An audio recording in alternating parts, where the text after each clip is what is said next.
Far out in the uncharted backwaters of the unfashionable end of the western spiral arm of the galaxy lies a small, unregarded yellow sun. Orbiting this at a distance of roughly 92 million miles is an utterly insignificant little blue-green planet, whose ape-descended life forms are so amazingly primitive that they still think digital watches are a pretty neat idea. This planet has, or rather had, a problem, which was this. Most of the people living on it were unhappy for pretty much most of the time. Many solutions were suggested for this problem, but most of these were largely concerned with the movements of small green pieces of paper, which is odd because on the whole it wasn't the small green pieces of paper that were unhappy. And so the problem remained.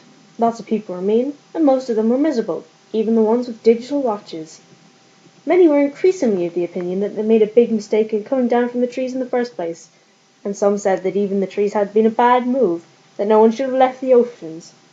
Then, one Thursday, nearly 2,000 years after one man had been nailed to a tree for saying how great it would be to be nice to people for a change, a girl sitting on her own in a small cafe in Richmondworth suddenly realized what it was that had been going on this whole time, and she knew how the world could be made a good and happy place. This time it was right, it would work, and no one would have to get nailed to anything.